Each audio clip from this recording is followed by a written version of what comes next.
Hey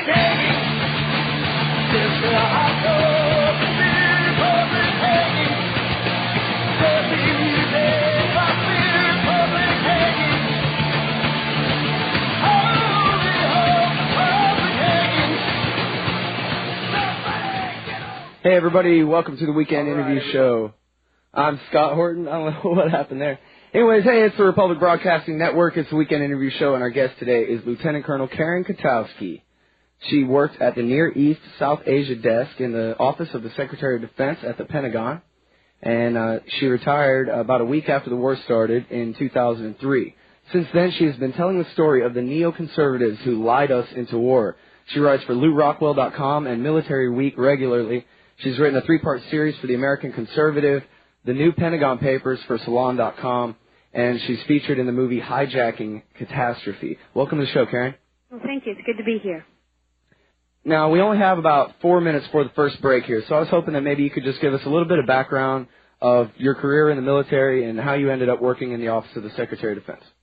Okay, I spent 20 years in the United States Air Force, and my first 15, I was a communications electronics officer, so I worked all over the place, different assignments. And then I came to the Pentagon in my 15th year to do political military affairs for the air staff.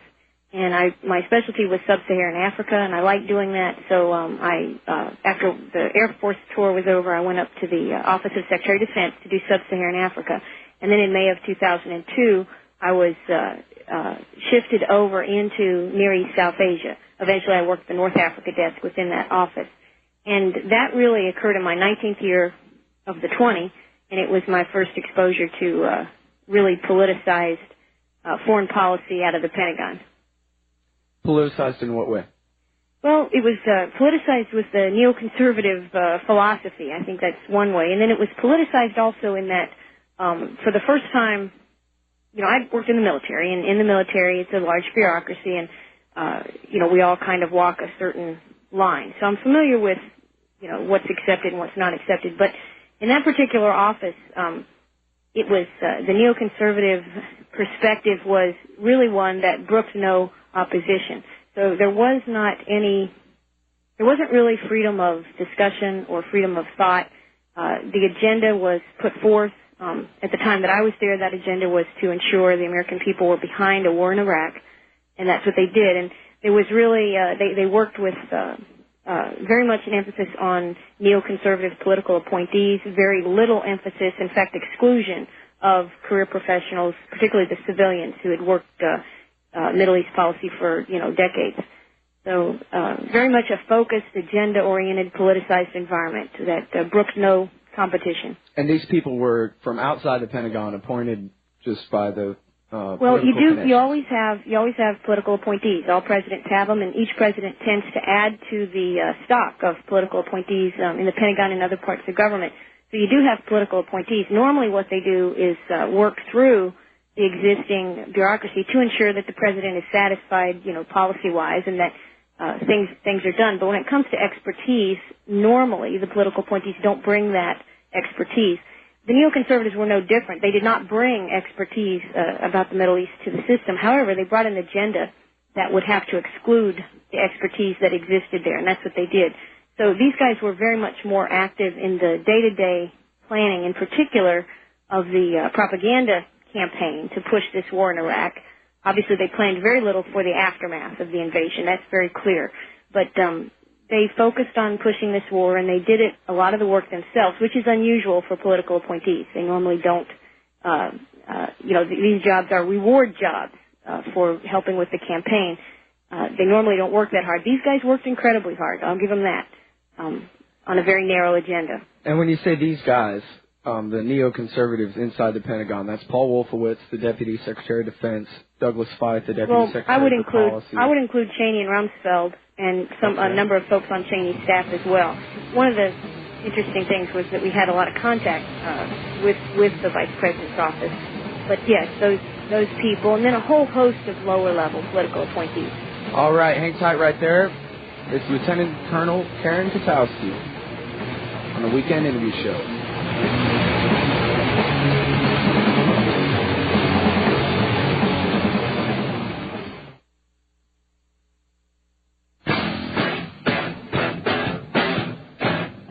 All right, everybody, welcome back to the Weekend Interview Show. I'm Scott Horton, and our guest is retired Lieutenant Colonel Kwiatkowski.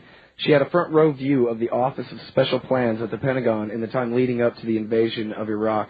Now, when we went to the break, you were describing the relationship that the Office of Special Plans and the neoconservatives there had with the Vice President's office.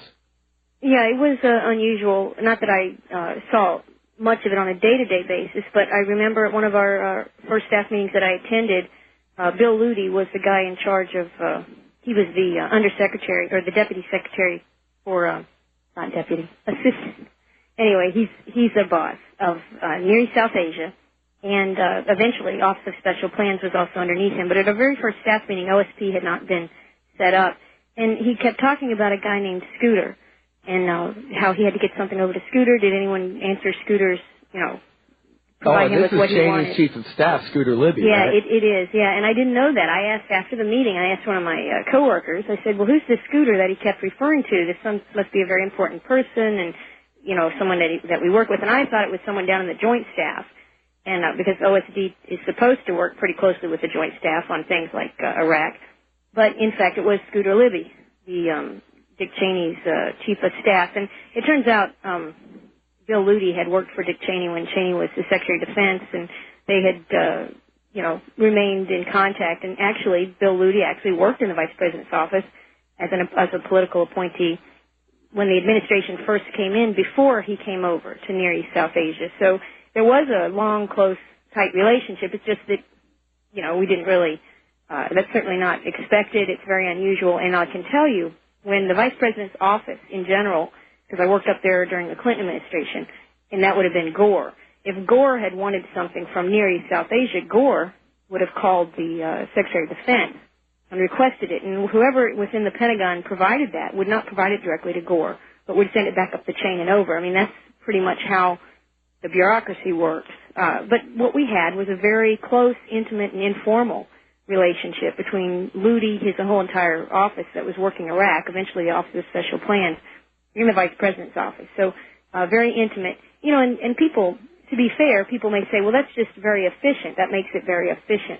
But from a apolitical perspective of the way the Pentagon is supposed to work and the way policy and operational decisions particularly are supposed to be made, that kind of intimacy is actually a corrupting factor. It's not a good thing. It's a bad thing.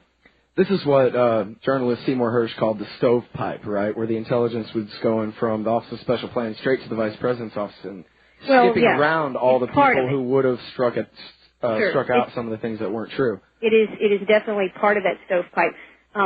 Once the Office of Special Plans was set up in August of 2002, and even before then, I mean, the folks were working in our offices during the summer of 2002, and Chalabi was close partner, I guess you would say, with him. I saw him once in the office, but there was one of the guys that worked up in Office of Special Plans was described to me as Chalabi's handler, and that was because I asked the question, how come this military officer never wears his uniform? He always wears a three-piece suit. Why is that? That was unusual at OSD, and at least where we worked. And they said, well, he's Chalabi's handler. And I asked him the question himself, directly to him, and he said, well, I have a lot of meetings in downtown Washington, and so, I wear my civilian clothes. So it kind of confirmed to me that he was.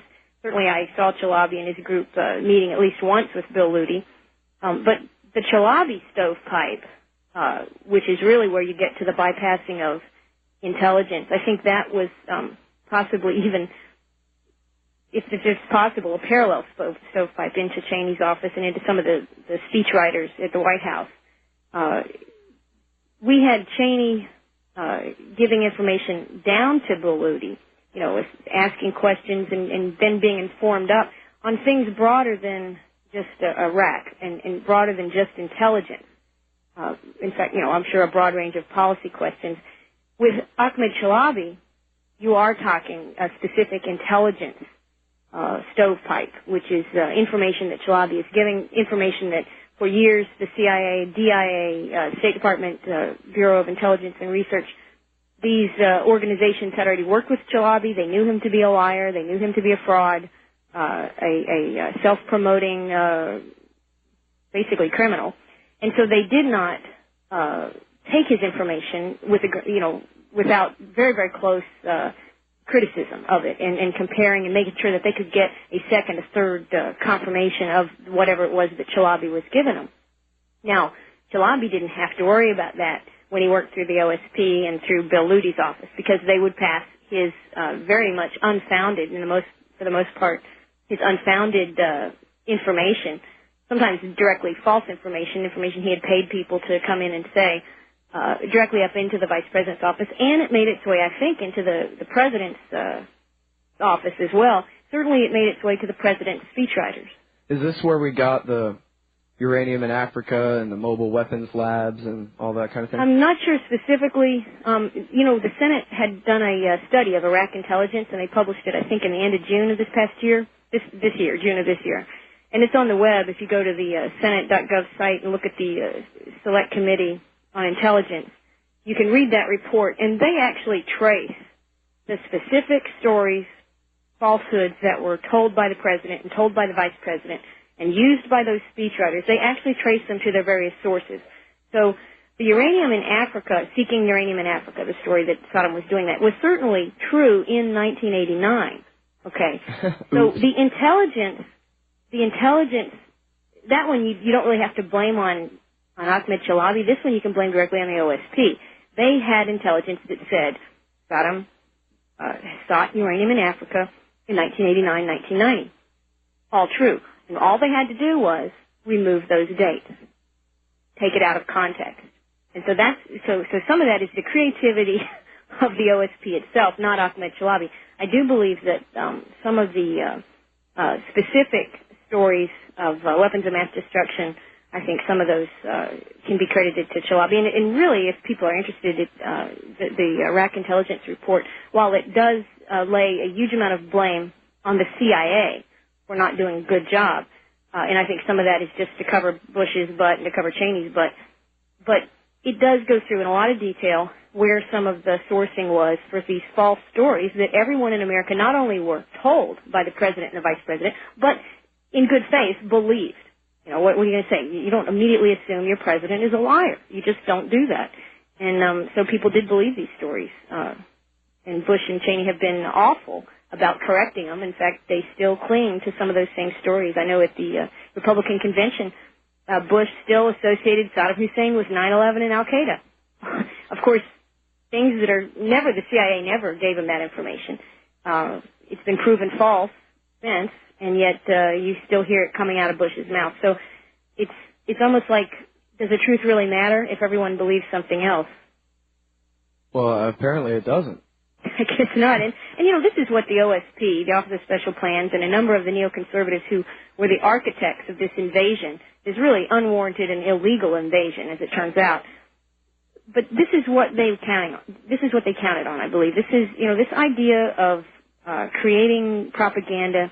We already had a fearful environment. 9/11 facilitated in America a fearful and unsettled environment. To feed these stories in the aftermath of 9/11 was calculated. It was calculated, planned, and done in a very really sophisticated way. It's a propaganda campaign.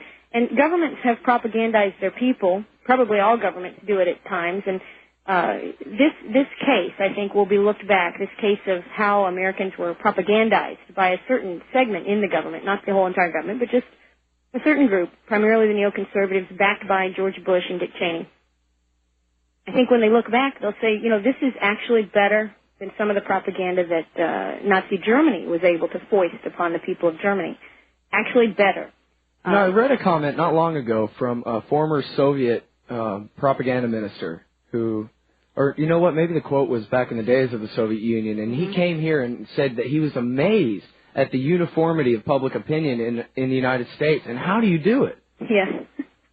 Really, yeah, it is amazing. And what it may be is, we had all these years of the Cold War and the communist threat, and we had these images in our mind of what communism was, and certainly communism as a theoretical construct is a bad thing in and of itself, but in practice it's not really communism, it's something else. It's blended with people's habits and traditions and religions and the way the government uses it. I mean, certainly Stalin was different than Khrushchev. I mean, it wasn't exactly the same all the time.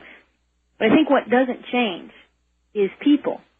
The Soviet people, people said, oh, well, there were people that would follow the government. They were a mass society. Well, certainly, they have 200 different languages in what used to be the old Soviet Union. So I don't think you can really call them a mass society. What you can say is they're human beings, and we are too in this country, of course.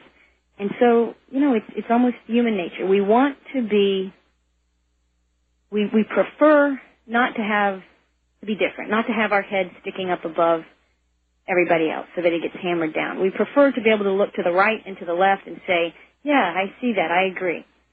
George Bush and most politicians, if they're successful, leverage that, the desire that people have, to agree with their neighbors, to have a peaceful, not to have conflict, not to be ridiculed by others and to ridicule others, but to have some kind of peaceful thing. And, they say people are sheep. Well, in that respect, we are like sheep. So it's sort of like if they can get 51% of the people to believe in it, then they can get 65% in another day after that. I think so. And if you look at the way public opinion seems to be, growing or changing, it does kind of follow that. So there is a majority, there's a comfort zone. And if you're a politician and you can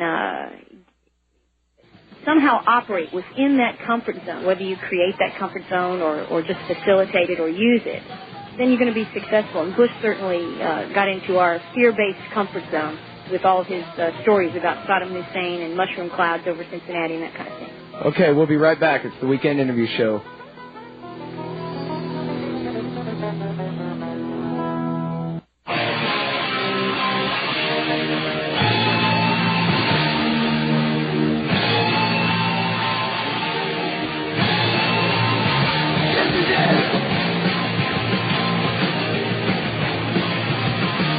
All right, everybody, welcome back to the Weekend Interview Show. I'm Scott Horton, and the guest is Lieutenant Colonel Karen Kwiatkowski, retired, of the United States Air Force.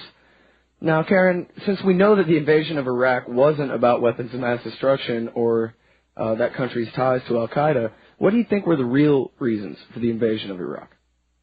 Well, it relates to the neoconservatives' perspective on a global strategy, which emphasizes heavily military might. So part of it was to have permanent bases, military bases from which we could launch a number of operations, including intelligence operations in Iraq. We've been under huge pressure and had actually been slowly withdrawing from our bases in Saudi Arabia. And the only other bases that we have are Kuwait, which is saturated, and we have a big base in Qatar, and then we have a couple bases in Turkey. Now, obviously, Turkey is a democracy, and as a democracy, it's not reliable, right? Not like the House of the House of Saud. It's not. Yeah, well, their parliament refused to take part in our invasion, for example. That's right, and that's certainly not what Wolfowitz or any of the folks, Bush or anybody wanted. And huge pressure and huge amounts of promises of billions and billions of dollars of loans and grants and loan guarantees had been made. These type of promises had been made to the Prime Minister and President of Turkey, who eventually said, we'll go for this if the Parliament will do it, and the Parliament would not do it, refused to participate in it, and that's not what we want. So what we needed were reliable bases in the center of the Middle East. Why the Middle East? Well, two reasons, oil and Israel. These are the two reasons. And I would have to say oil comes first. Israel's a close second. We love Israel. Israel is a partner. We rely on Israel. Israel needs our help. Israel uses our help, okay? But really the issue was to have bases there primarily because of oil and the ability to leverage that oil. Now, oil is more of a specific reason if you look at the issue of the petrodollar versus the petro-euro. The euro, 10 years ago, at the end of the Cold War, there was no euro. And then when they launched the euro over in Europe, it was a problematic currency, right? It still is. People still, even European countries, debate whether they should join this or not. It's really based on France and Germany. These are the drivers. These are the foundation of the value of the euro. But in any case, it was not a competitor for the dollar a dozen years ago. But it has increased in its solidity, I guess you could say, in its attractiveness as a global currency. against the dollar, which has been hurt by a huge amount of debt that we accumulate. We are printing treasury bills in this country and have been for many years, and selling them to folks who need the dollar, because the dollar is the world's the bank reserve currency of choice. So we can do that. We can get away with selling this to our friends. Oh, well, if you want this, we need you to do your part and buy up these treasury bills. Big purchasers. We have big purchasers in Europe, but the even bigger ones are in Asia, China, Japan, and the Pacific Rim countries. Also Americans themselves. I mean, the debt is held by Americans as well. But in any case, we rely on people wanting the dollar. We're not based on gold anymore, but in a sense we are based on the next best thing, which is oil, because OPEC and the majority of the world's oil trades on the dollar, meaning that banks will want to purchase the dollar and hold the dollar and have the dollar as their reserve currency, because oil is kind of the thing that runs the world. Anyway, Saddam Hussein, in November of 2000, before 9/11, switched his, and he's the second largest, potentially, he's got the second largest oil fields anyway, but he's a member of OPEC, and he switched to the euro from the dollar. It was kind of not really well reported, but you can bet it reverberated around Washington and the policy channels. Now, at the time when he did it in 2000, Saddam Hussein was limited by the Oil for Food program, and he was not selling a large amount of oil. His fields are deteriorating. But as Bush took office, the time on the sanctions was just about up. They were going to have to end one way or the other, right? This is really the third reason. So we've got this idea of a geostrategy that we need bases. We need permanent bases in the center of the Middle East in order to help with monitoring and managing oil, threatening neighbors, controlling the situation, and also helping Israel out. So we've got that geostrategic reason. Then we have this petro-euro reason. And then we have what you just mentioned, which is the sanctions were due to be lifted. They had not made that decision, but huge pressures to lift or at least loosen those sanctions to allow European investment, particularly, or world investment really, to particularly address some of the deteriorated industrial conditions and oil field conditions in Iraq in order to basically pump more oil. So these sanctions were due to be lifted. Of course, the U.S. and the U.K. opposed this vigorously and had additional restrictions on our own companies, unlike many European companies, Russian and Chinese companies, that were able to, by their country's rules, to go in there and kind of work with Saddam Hussein, work with the Iraqi bureaucracy a little bit to do some kind of greasing the skids for when those sanctions were lifted. Now, if Saddam Hussein was in place as the ruler, as the dictator of Iraq, and those sanctions were lifted, who do you think was going to get contracts for rebuilding? Russia and France and China and Germany and everybody but us. Japan and South Korea, yep. And everybody but the U.S. and the U.K. And, so it's not so much that we just need the oil, because we can buy the oil, but we got to keep it out of the hands of others. Is that really what you're getting at? We have to do two things. We have to make sure that it is globally sold on the dollar, beyond just what we buy. Obviously, we might pay dollars for it, but we want everyone to buy to buy oil on the dollar. So there's that aspect. And then there's the business aspect with these imminent sanctions being lifted. If Saddam Hussein had stayed in place and sanctions were lifted, you would have had not just these other companies making business opportunities and pumping oil. Okay. You're listening to the Republic Broadcasting Network, because you can handle the truth.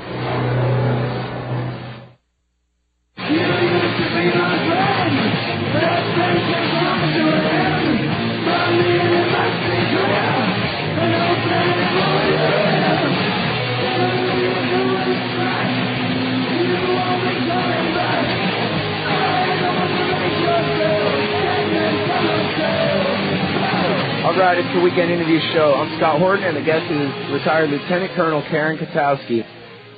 My website is weekendinterviewshow.com if you want to listen to the archives of any of the previous shows, and I strongly suggest that you read what Karen writes for Lew Rockwell and Military Week, and also especially read the new Pentagon papers that she wrote for Salon.com. Sorry about cutting you off.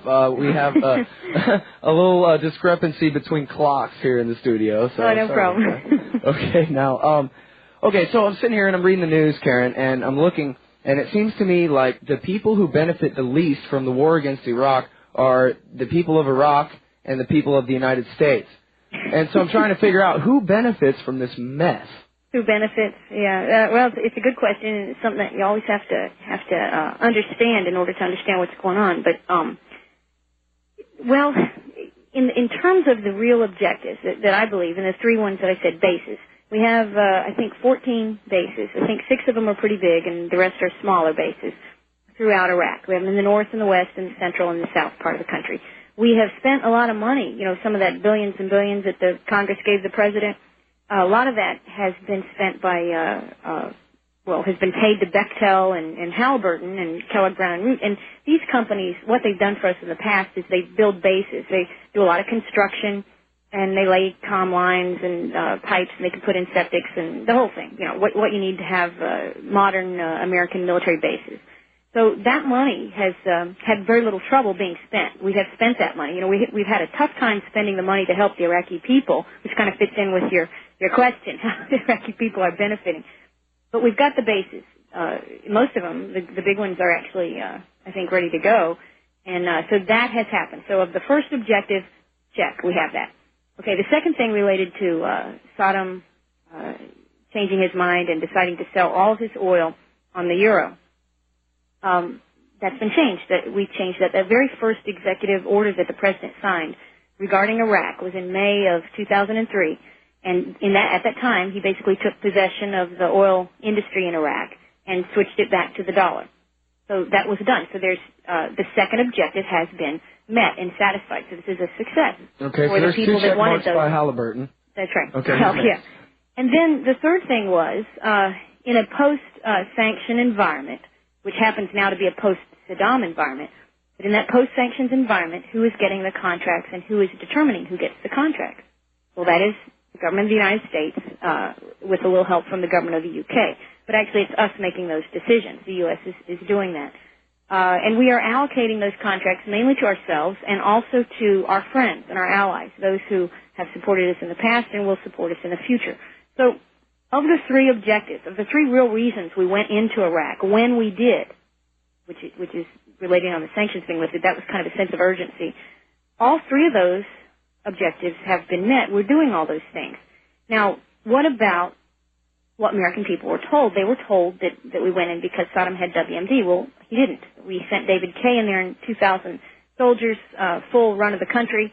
He searched for about 8 months, and he said they don't have any. Okay, so there weren't any WMD. We did make an effort to look for them, and we didn't find any. So there were no weapons of mass destruction. That wasn't a real reason that we went in anyway. Then it was about combating terrorism, the combination of the suggestion that Saddam Hussein had worked with al-Qaeda, that Saddam Hussein had something to do with 9/11. Of course, those things are not true. In fact, Saddam Hussein did not provide an operating space at all for al-Qaeda. The one camp that has been referred to, an al-Qaeda training camp in Iraqi territory, was actually in the Kurdish north, and that zone was operated and controlled by the United States. At least it was run by Kurds, but we provided the air cover, so Saddam had no freedom of movement. Which that's got to make you wonder, why were we tolerating an al-Qaeda base up in the Kurdish territory? It does make you wonder, and that's a whole different show. You have to get somebody on there who understands the relationship between, the Bush dynasty, the Saudi interests, and bin Laden himself and the CIA. I mean, that's a whole other thing.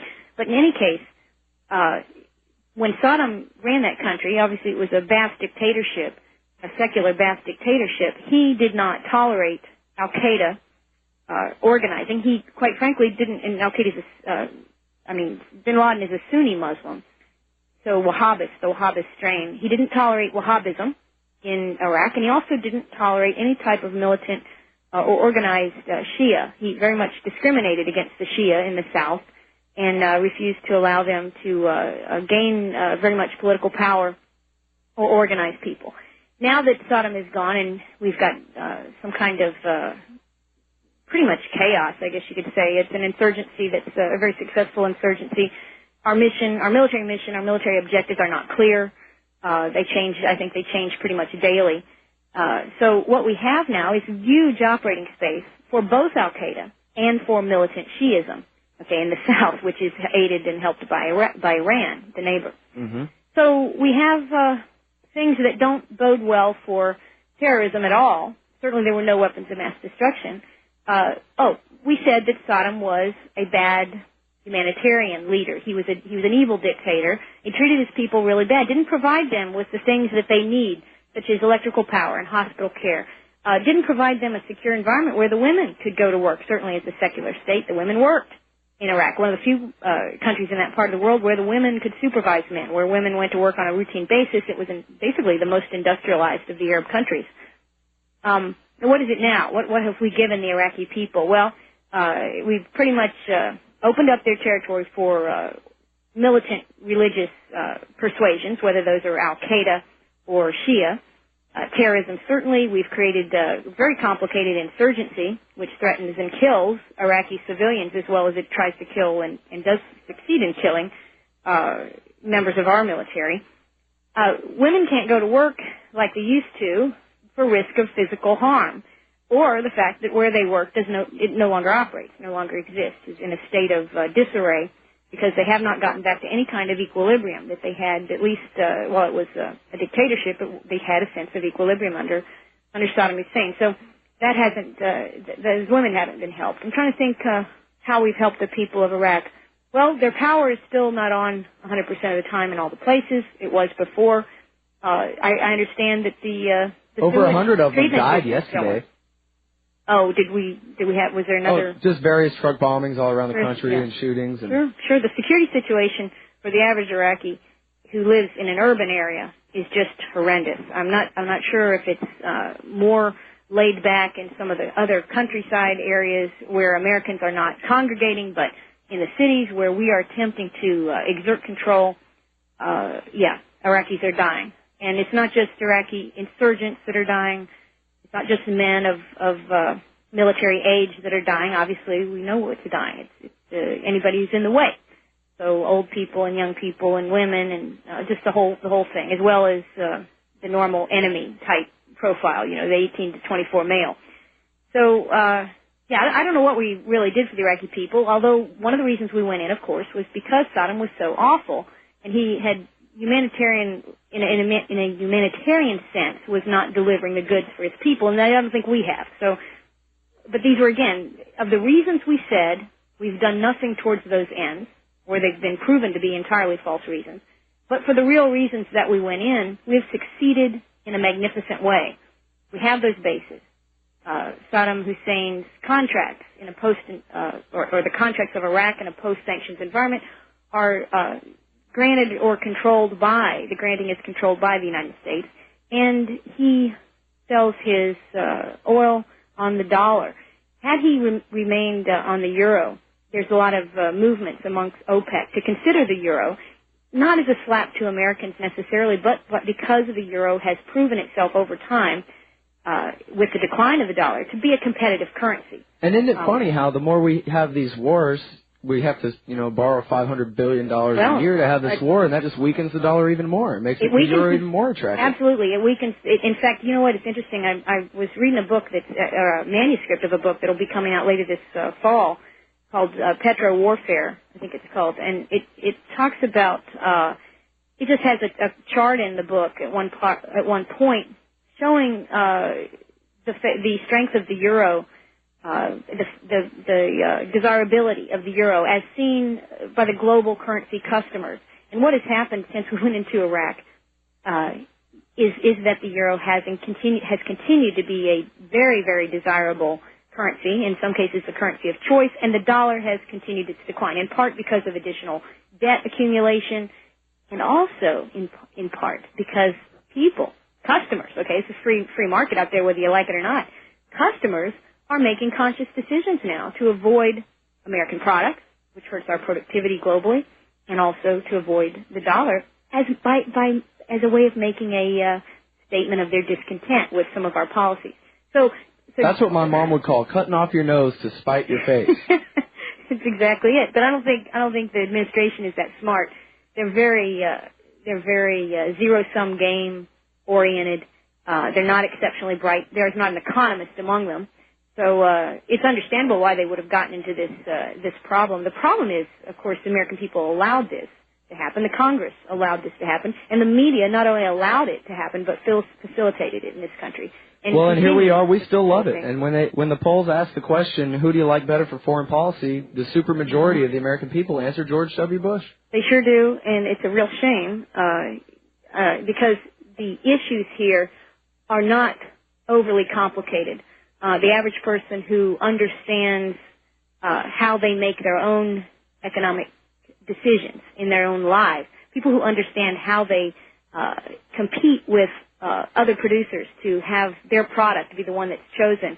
You know, a small businessman in a small town understands that you do not entirely piss off all your potential customer base, you know, in order to prove your point. You don't cut your nose off to spite your face. This is very much common knowledge. Americans understand it. I think what many Americans, particularly those that continue to support George Bush's foreign policy and his economic and fiscal policy, which is quite profligate. I mean, he's spending more than LBJ as far as I can tell. It's awful. But people who understand economics in their own lives, I think, many times fail to extend those principles when they evaluate what George Bush is doing to our country. And it's not just George Bush, but it is the George Bush administration. And in particular, our foreign policy. We have a very expensive foreign policy, and the costs are both upfront, they are in human lives, and they are in future attractiveness of American products and American currency to the rest of the world. And this makes it very difficult to pay off all that debt that he's accumulated. Right. I wonder what you make of the upcoming election. We have two candidates who are war criminals. One admits it, and the other is in deep denial about it. Mm-hmm. And, you know, like you just said, you talk about spending and foreign policy and all that. Do you have any reason to believe that John Kerry would be better on any of these issues? No, I mean, John Kerry is a very, I think the neocons actually are hoping John Kerry gets in. A lot of the key guys in the Bush administration first term won't be around in the second term. Rumsfeld has said he will leave. Powell will leave. A number of the other ones will leave. Wolfowitz doesn't have a chance of being confirmed as SecDef or as Secretary of State, two vacancies that Bush will have to fill.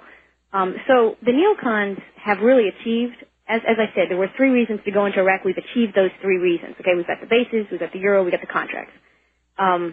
They have succeeded, and I think the neocons will be very happy with a Kerry administration. So, and he's very neocon friendly. Certainly, his proposals for Iraq do not threaten the real reasons that we went in. So, the neocons actually like him. The one difference that we might see with the Kerry presidency is that the Republicans, particularly the traditional Republicans, may find their backbone, which they lost under the George Bush administration, and they may stand up for principle a little bit more than they did under George Bush. They may hold the hammer down on spending. They may insist that he justify if he tends to intervene in a future foreign country, if we want to do anything with Iran or Syria or any of these other things. They will insist, they will hold Kerry, I think, as a Republican Congress to a higher standard than they ever held George W. Bush. That is a small advantage, but frankly, neither one, I'm sorry, I don't see much difference, and I think I agree with you. I think they're both. I think it's better to, if you're a war criminal, to be able to talk about it. So I give Kerry the edge on that, but you know, neither one are going to solve our problems, and the American people are going to have to solve the problems that we've gotten into, and they didn't start with George W. Bush, but we've got big problems. We've got economic problems. We've got structural problems. We've got fiscal problems. We've got foreign policy problems. We've got identity problems. We've got all kinds of problems. We got Bill of Rights problems. We got serious constitutional degradation going on here. And, another key advantage of a Kerry administration is Ashcroft will be gone. And I think we should be that right there for some people might be the thing that can cause them to switch their vote to Kerry. Of course, I'm voting Libertarian, but see, that's what I was going to say. Yeah, I mean, I think this is most of our problems, with the exception possibly of Ashcroft, are not going away when you get a Kerry administration in there. But at least we would be firing the incumbent, right? I think we would be sending a proper message, and that would be a step on a national multi-step process to get our Constitution back and to get our country back on an even keel. Most Americans, we carry a lot of debt in this country. I mean, they say that the personal debt in this country has never been higher. We like our credit cards. But most Americans still believe that you put in a hard day's work for a fair pay. You know, we believe in working for what we have, for what we've achieved, and we're willing to work hard. So I think if we can achieve that,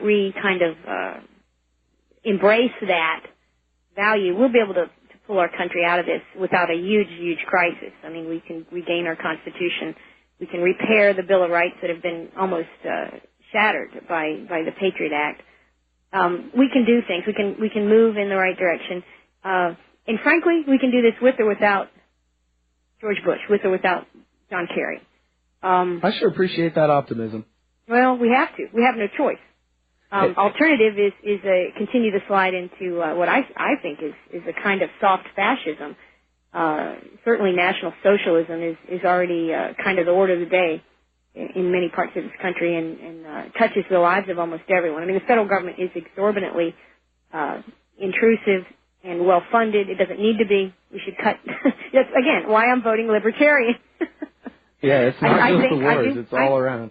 Well, honestly believe, Bednarik, any libertarian candidate, the solutions that they offer are the only ones that will really work. I just don't see any other solutions. The government has to be reduced in size. It has to be constrained financially, hugely constrained financially. Money has to be returned to the people that earn it. And the only way you can do that is if you cut government. These fake tax cuts that George Bush has returned very little into the pockets of most people. Yeah, they don't really mean that much with a $500 billion. They really don't, and particularly when they're accompanied by huge creeping inflation. Which all right, hey, Karen, hold on right there. We'll be right back on the Weekend Interview Show. I'm Scott Horton, and the guest is Lieutenant Colonel Karen Kwiatkowski.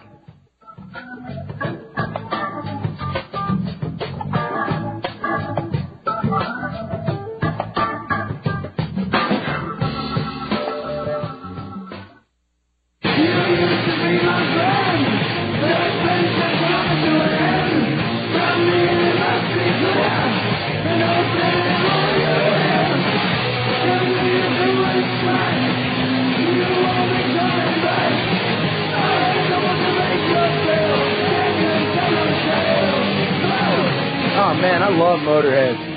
Makes me feel like doing radio. All right, it's the Weekend Interview Show. I'm Scott Horton, and my wonderful guest is Lieutenant Colonel Karen Kwiatkowski.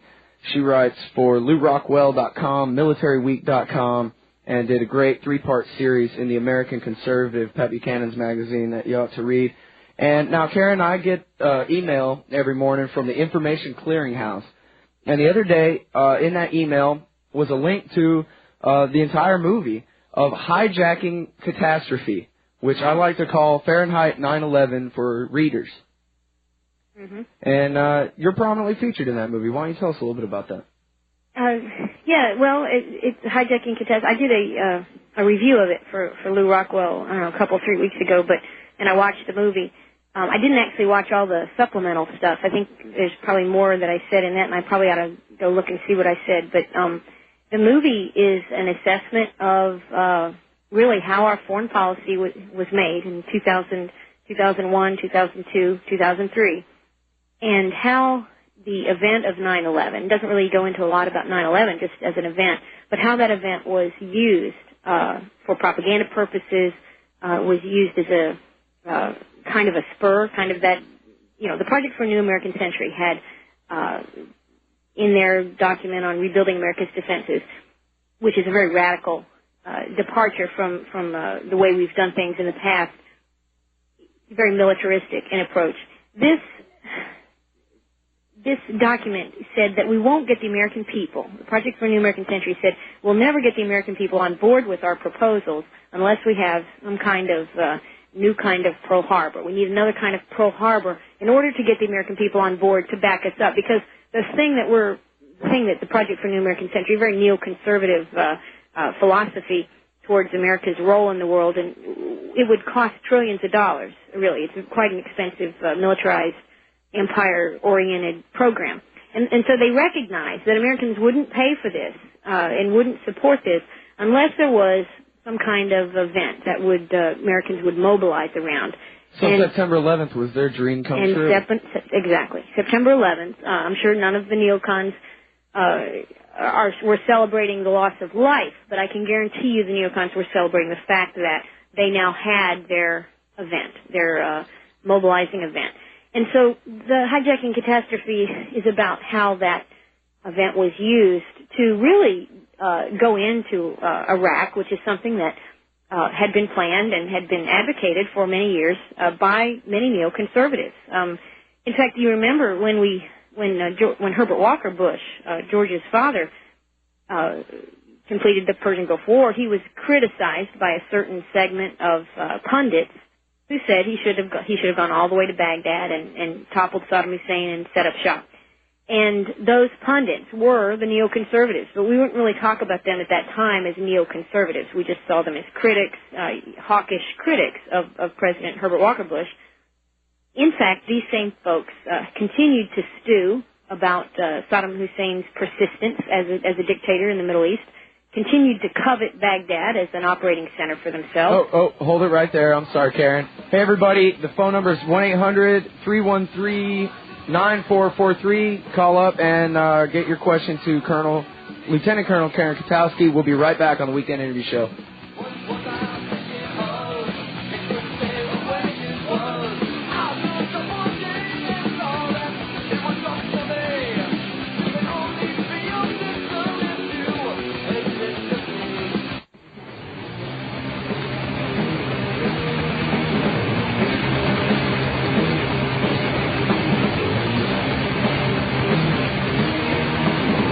All right, everybody, welcome back to the Weekend Interview Show. I'm Scott Horton, and the guest is Lieutenant Colonel Karen Kwiatkowski, who had a front row view of the Office of Special Plans during the lead-up to the war in Iraq. The phone number is 1-800-313-9443, 800-313-9443, and Karen has agreed to stay over into this next hour and take a couple of phone calls.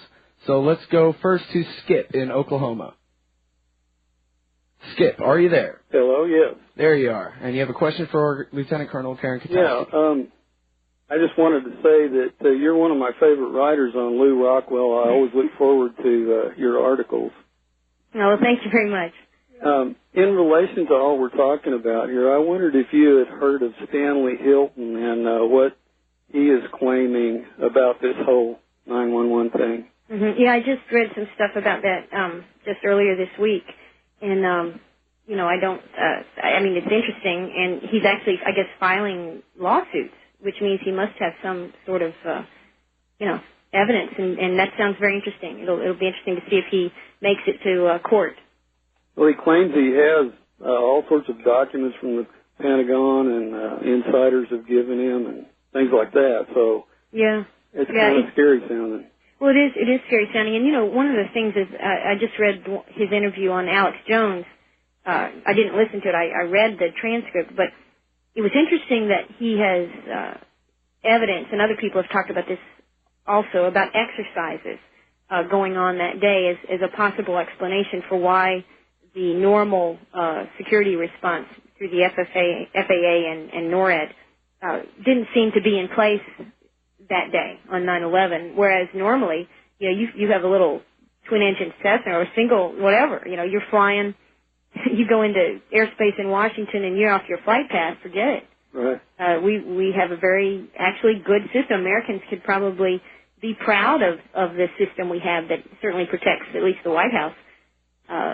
You remember the golfer that his airplane... Payne Stewart. Yeah. I mean, he had multiple escorts from state to state with National Guard and active duty handoffs, monitoring this guy almost from the very beginning. I mean, certainly he took off from Florida. He was in Florida airspace when they drifted off their flight plan, and Florida units responded to escort and to try to see what they could do to find out what the problem was.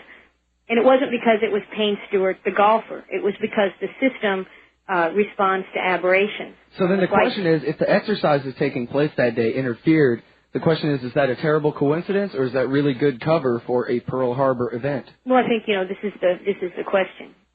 This is the question, and frankly, there are so many alternate views, alternate theories about what could have happened. A very complex set of events that happened on 9/11, and since the 9/11 commission that the government did was so warped it wasn't a very objective commission. I think two of the commission members had to stand before the commission and talk about their role. I mean, right there it tells you we've got a big problem. And then the report that they produced really glossed over so many of the hard questions that are out there on so many aspects of what happened that day. So it causes people to look for alternative explanations. And frankly, yeah, if exercises were going on that morning, then we have to understand what that was, how that was, what was the impact, did it have a role, and just more information. We just need more information. It seems like one of the things that raises most of the question for me is the tremendous secrecy around this whole administration for everything from top to bottom. It just, when somebody's like that, you're always suspicious of them. That's true. That's true. I think this administration could have done itself huge favors by simply not being so secretive. But of course, they have to be secretive. I mean, had they been honest about some of the things that they've done, we wouldn't have let them do it. That's exactly right. There is a semblance of self-government still in this country, and Americans would not have allowed the president to go forth with what he wanted. So they have to be secretive. At least in our minds, there's a semblance. All right, we'll be right back on the Weekend Interview Show.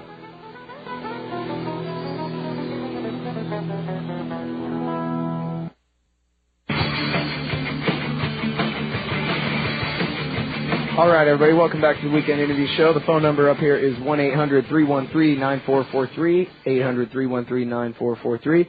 I'm Scott Horton. The website is weekendinterviewshow.com, and the guest is Lieutenant Colonel Kwiatkowski, who had a front row view to the Office of Special Plans during the lead-up to the war in Iraq. I want to thank Skip for his call, and let's go to Tom in Baltimore, Maryland. Hello? Welcome to the show, Tom. This is Artie Wheeler. How are you? Oh, I'm doing okay. The colonel there is a really articulate, high-stepping gal. I'm glad I can talk to her. What I'd like to ask you, Colonel, I'm a tool and die maker, mold maker, and machinist, and I work with the very materials those airplanes that hit the buildings are made out of.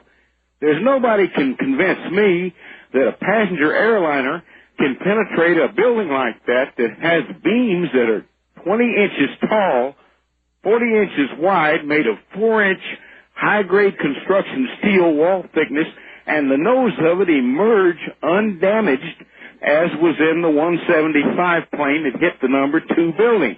Now, you saw that. I saw it. The plane supposedly had no windows in it and a round nose just like a butane gas tank that we used to have out in our yards when I was a kid. Frankly, I'm confused here. Now, wait a minute. Now, the question wasn't whether a plane can crash into the building or not, because we all saw the plane go into the building. The question was whether the nose can come out undamaged. You saw it come out undamaged if you saw that Fox video.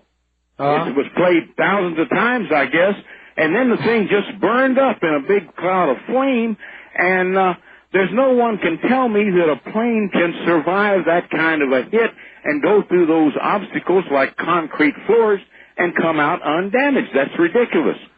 What do you have to say about that, Colonel?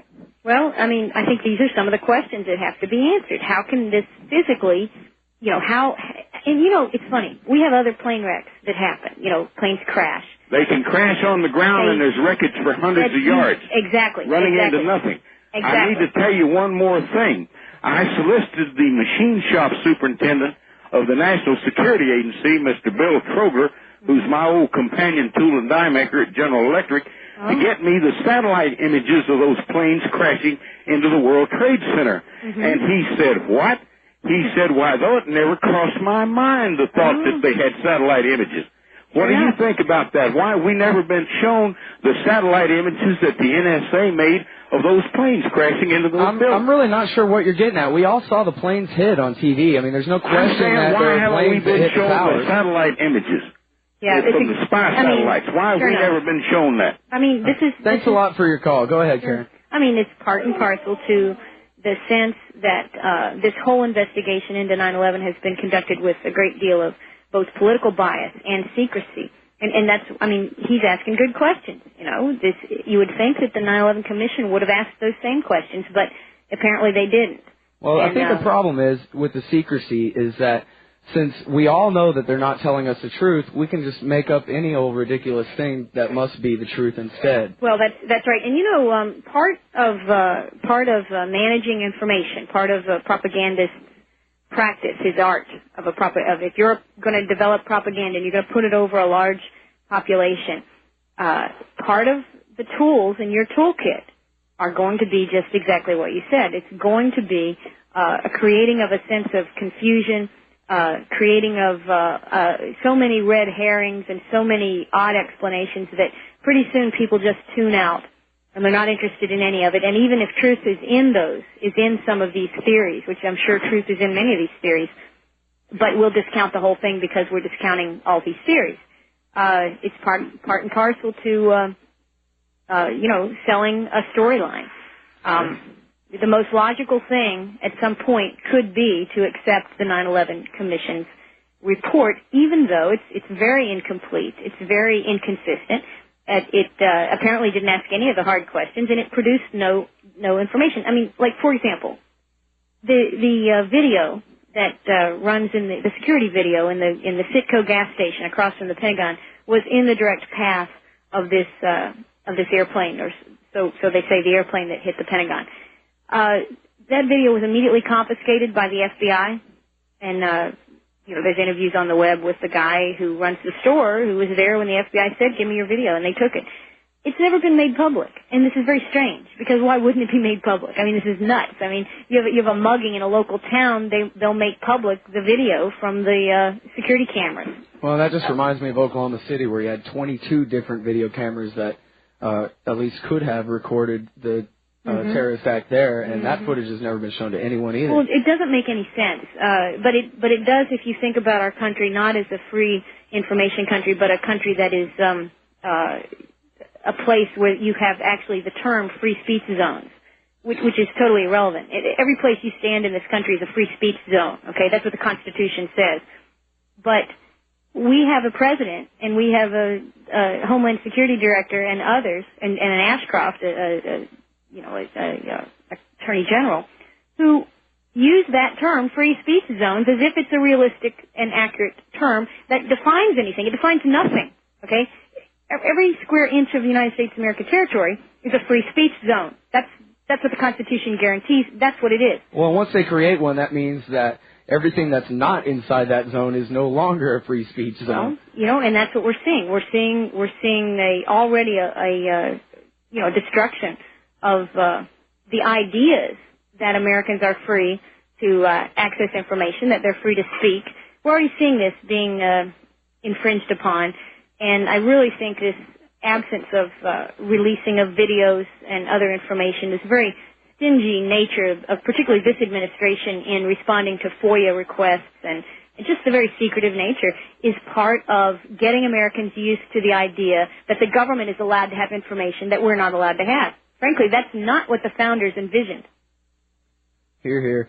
Welcome to the show, Shauna, in Austin, Texas. Hi, Scott. I'd like to say in defense of our last caller, too, that, just because we all saw something on the faux news network, it doesn't mean it was true.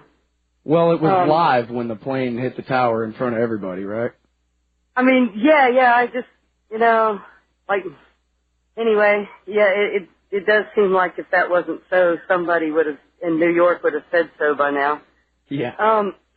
But what I really called about was I noticed that the FBI is going to be taking these special measures to protect the election next month. I heard about that.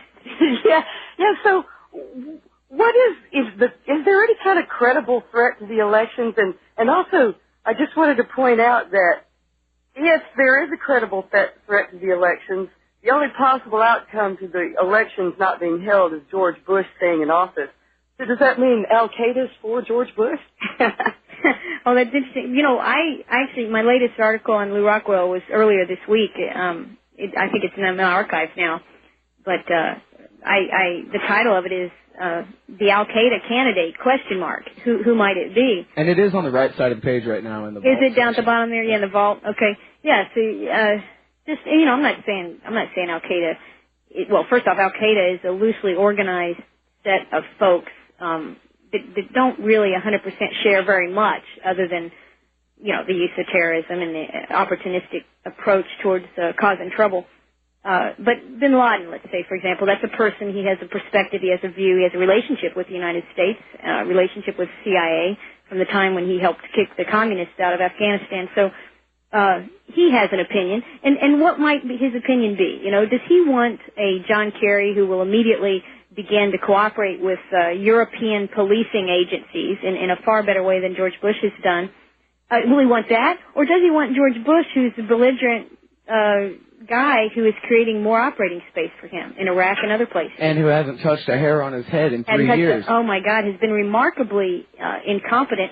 And, you know, if you ask some of the guys, the Special Forces troops and Army troops have been looking in Afghanistan for bin Laden over the past 3 years, they will tell you that they're working their butts off to get bin Laden, and they actually feel they had opportunities to get him multiple times in the past 3 years, and they'll tell you that it was Washington, it was the Pentagon, or somebody back in Washington, they don't know who caused either a delay or cancellation of what it was they were doing, such that they were unable to achieve their objective, which was to capture bin Laden. So, I mean, you know, if you talk to those guys, they'll tell you they're working really hard, but somehow we have not gotten bin Laden. The New York Times reported in the last week that Mike Schurer, who wrote the book Imperial Hubris, anonymously the CIA agent, said that there are actually fewer people tracking bin Laden now than there were on September 10th.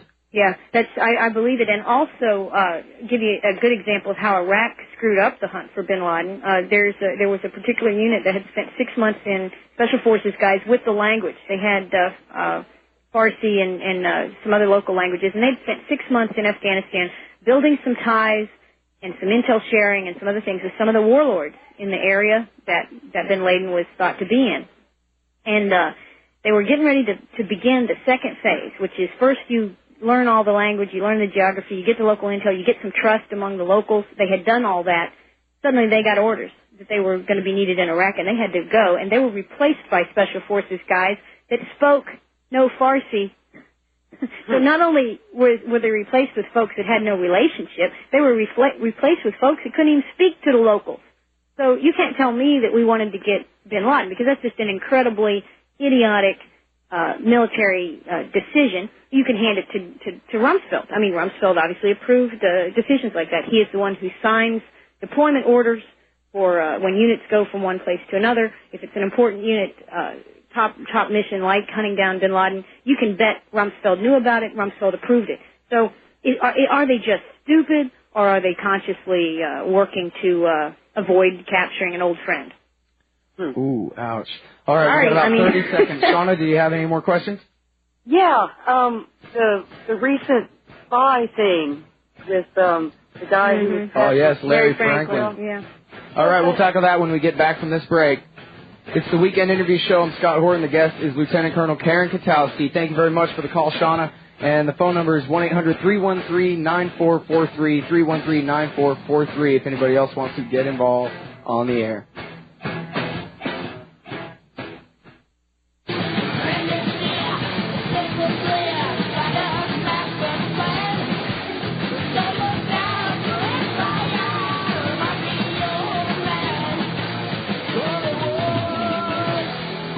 All right, everybody, it's the Weekend Interview Show. I'm Scott, and Karen Kwiatkowski is the guest.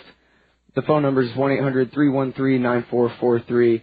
Now, Karen, you talk a lot about the neoconservatives, and it got me thinking maybe there's some people in the audience who maybe believe that neoconservative just means Republicans nowadays, but this is actually a pretty small group of academic types, am I right? It really is, and neoconservatism is a political philosophy. Like classical liberalism, libertarianism, communism, socialism, it's a philosophy, and the neoconservatives come across. We've seen them in the Republican Party and the Democratic Party for a while. During the Cold War, these people are best described as the Democratic hawks in our Congress. There's a number of Democratic congressmen who were big Democrats at home, big government, big domestic programs at home, very much associated with the Democratic Party, not the Republican Party, but they were very much defense hawks. And it's really, that's the best way to understand this philosophy and some of the followers. In fact, many of them, like Richard Pearl, who is considered a neoconservative ideologue, is still a registered Democrat to this day. He had switched his support over, I think, to the Republicans during the first Reagan term, and actually had served in that first Reagan term. So these guys believe in the philosophy of neoconservatism is looking at a lot of centralization of government, big government programs. They're very friendly to a welfare state in a domestic sense. Now, when it comes to foreign policy, they're very much, America is in the post-Cold War, the only superpower, and that America must take action to ensure that no other powers, military or economic, evolve to threaten American interests. Okay, it's very much something that is comfortable. They don't like the word empire, but what they propose requires a militarily enforced empire. So they're not free traders. They are corporatists, I guess you could call them in some ways, but really they just envision America as the top dog and everyone else subordinate to them. Neoconservatives are also criticized because many of them embrace a kind of Straussian approach to government.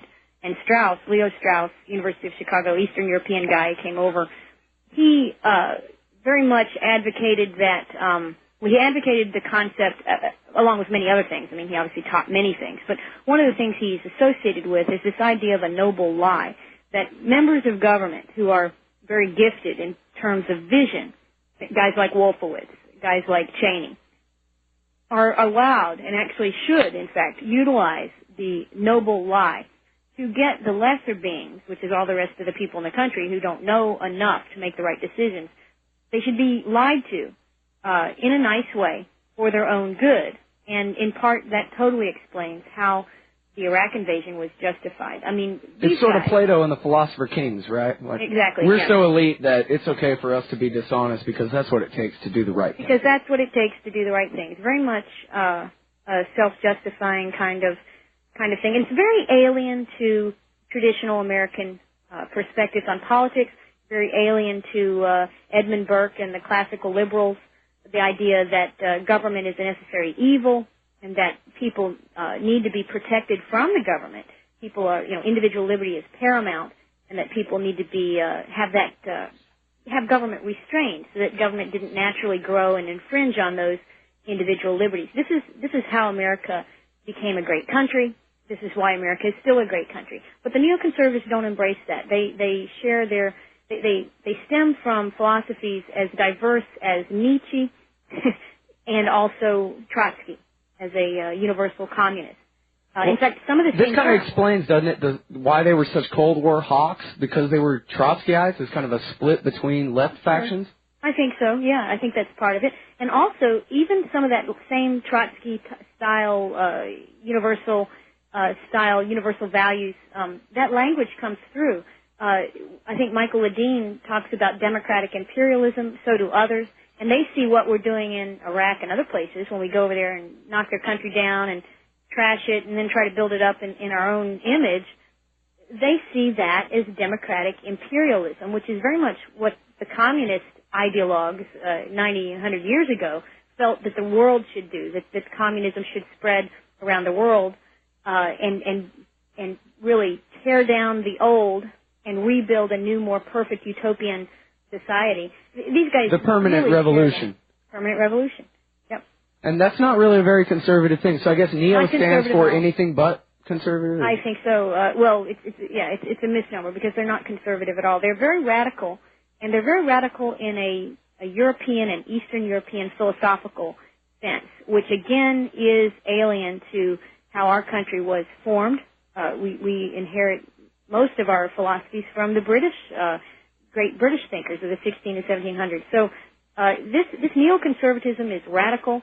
It has been likened by Clay Srin, a professor at Catholic, has a book out called America the Virtuous, and he talks about the neoconservatives and really makes a compelling case that they are the Jacobins of our time, the people that overthrew the French monarchy, but then proceeded to implement a system of terror against their own citizens, a system of conformity amongst all the people, or death.